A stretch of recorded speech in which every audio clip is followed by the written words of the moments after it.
राम राम। आज हम श्रीमद् भगवद गीता के अध्याय 3 कर्म योग का श्लोक 23 संस्कृत उच्चारण और हिंदी अर्थ सहित सीखेंगे। पहला चरण य पूरा है, यदि य में अमिक्स किया।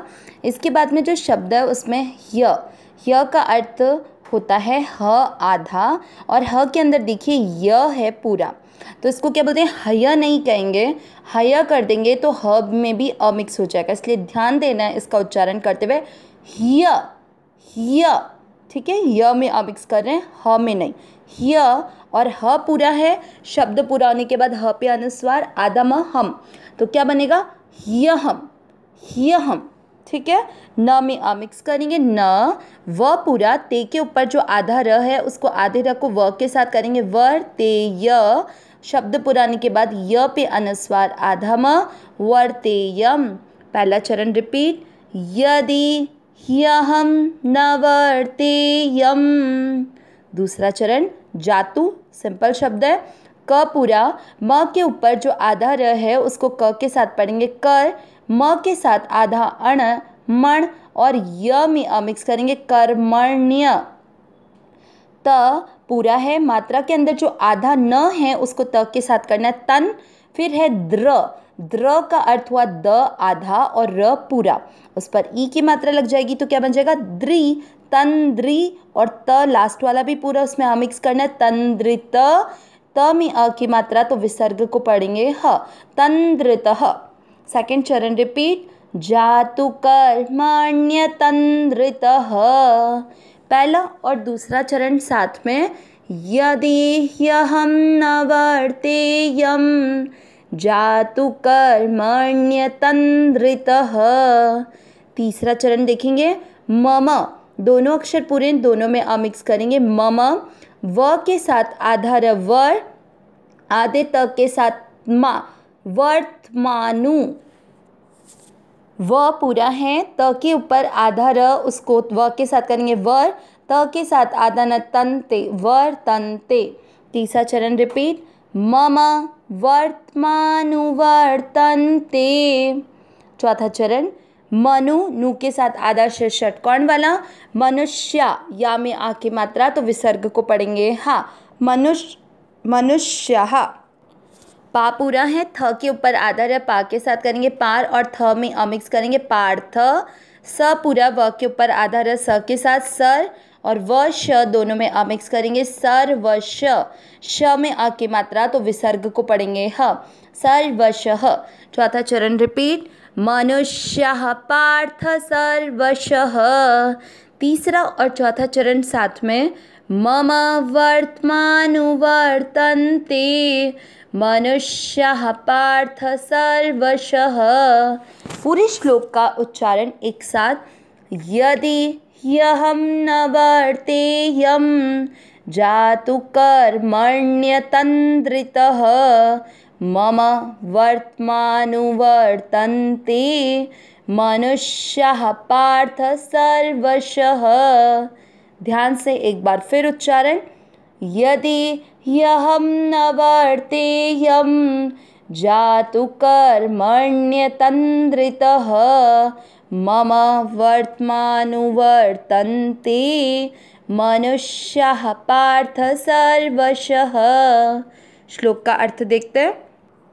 भगवान ने पिछले श्लोकों में अर्जुन को ये कहा कि हमें आसक्ति रहित होकर कर्तव्य कर्म लोक संग्रह को देखते हुए करना चाहिए। अब लोक संग्रह कर्म करने से कैसे होता है उसको भगवान ने बताया कि श्रेष्ठ मनुष्य जैसे जैसे आचरण करते हैं दूसरे मनुष्य भी वैसा ही आचरण करते हैं, इसीलिए कर्म करने से लोक संग्रह होता है। अपनी इस बात को भगवान श्लोक 22, 23 और 24 इन 3 श्लोकों में उदाहरण देकर पुष्टि करेंगे। पिछले श्लोक 22 में हमने सुना था कि भगवान ने स्वयं का उदाहरण देते हुए कहा कि भगवान के लिए 3 लोकों में न तो कोई कर्तव्य है, मतलब न कुछ करना बाकी है और न कुछ पाना बाकी है, फिर भी भगवान कर्तव्य कर्म में लगते हैं। अब भगवान क्यों कर्तव्य कर्म करते हैं उसको आज के श्लोक में क्लियर करेंगे। यदि यानी अगर, ह्यहम में 2 शब्द है, ही धन अहम। ही यानी क्योंकि, अहम यानी मैं। न यानी नहीं, वर्तेयम, वर्तेयम यानी करो। तो जातु कर्मण्य, देखो जातु यानी किसी समय, कर्मण्य तंद्रितः, इसमें य में अमिक्स किया तो कर्मणि धन अतंद्रितः, ये दो शब्द बनेंगे। कर्मणि यानी कर्तव्य कर्म और अतंद्रितः यानी सावधान होकर। मम यानी मेरे ही, वर्तमानु, वर्तमानु, तो इसमें कैसे शब्द बनेंगे? वर्त्म धन मम धन अनु, और वर्तन्ते का जो है वो अनु के साथ जुड़ जाएगा तो अनुवर्तन्ते ये शब्द बन जाएगा। मम यानी मेरे ही, वर्त्मा, वर्त्मा यानी होता है मार्ग का, अनुवर्तन्ते यानी अनुसरण करते हैं। कौन अनुसरण करते हैं? मनुष्य, यानी मनुष्य। पार्थ, भगवान अर्जुन को पृथानंदन यानी पार्थ शब्द को संबोधित करते हुए अर्जुन को पुकार रहे हैं, सर्वशः सब प्रकार से। तो अर्थ क्या निकला? क्योंकि हे पार्थ, अगर मैं किसी समय सावधान होकर कर्तव्य कर्म न करूं तो मनुष्य सब प्रकार से मेरे ही मार्ग का अनुसरण। इसमें यहाँ पर क्या है कि कर्तव्य कर्म न करो, यहीं पे अपने को ये बात समझ लेनी चाहिए। तो भगवान कह रहे तो बड़ी हानि हो जाए। क्यों? क्योंकि मनुष्य सब प्रकार से मेरे ही मार्ग का अनुसरण करते हैं। तो भगवान ने बताया, पिछले श्लोक में बोला था ना कि मेरे लिए कुछ करना भी बाकी नहीं है और कुछ पाना भी बाकी नहीं, क्योंकि भगवान के लिए कुछ अप्राप्त कहाँ है? भगवान को तो सब कुछ मिला हुआ है और भगवान ने सब कुछ कर रखा है।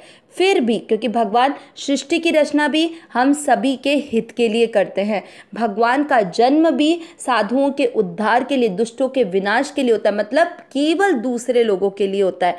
तो भगवान वैसे ही हमें भी लोक संग्रह के लिए कर्तव्य कर्म करते हुए कह रहे हैं कि हमें भी दूसरों के हित का भाव सोचते हुए कर्तव्य कर्म करना है। उसी बात को पुष्टि करते हुए भगवान अर्जुन को बता रहे हैं कि अगर मैं भी सावधान होकर ये कर्तव्य कर्म न करूं तो बहुत हानि होगी। क्यों? क्योंकि मनुष्य सब प्रकार से मेरा ही अनुसरण करते हैं। क्योंकि हमने पिछले श्लोकों में देखा था ना, श्रेष्ठ मनुष्य जैसा आचरण करता है दूसरे मनुष्य वैसा आचरण करते हैं, और भगवान से अधिक श्रेष्ठ कोई और हो सकता है? नहीं हो सकता।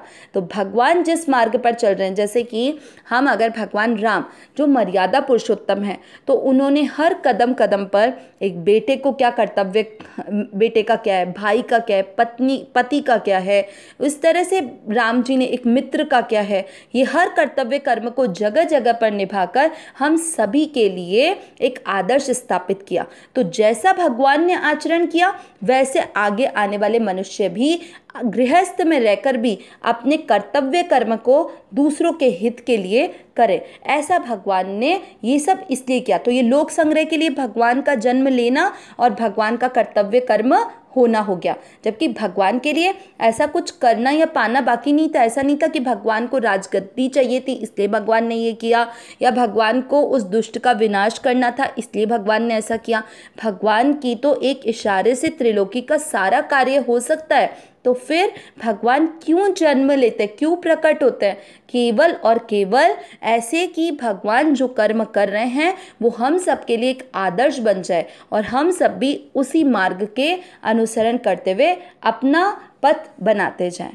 तो इसीलिए भगवान अर्जुन को बोल रहे हैं कि जब मेरे लिए कुछ करना पाना बाकी न रहते हुए भी मैं सावधान होकर कर्तव्य कर्म केवल इसलिए करता हूँ कि मनुष्य मेरा अनुसरण करते हैं, तो तुम्हें भी कर्तव्य कर्म करना चाहिए। और आगे श्लोक में भगवान इस चीज को और क्लियर करके बताएंगे। अविनाशी सहज सुख राशि, हे नाथ, हे मेरे नाथ, मैं आपको भूलूं नहीं। नारायण नारायण नारायण नारायण।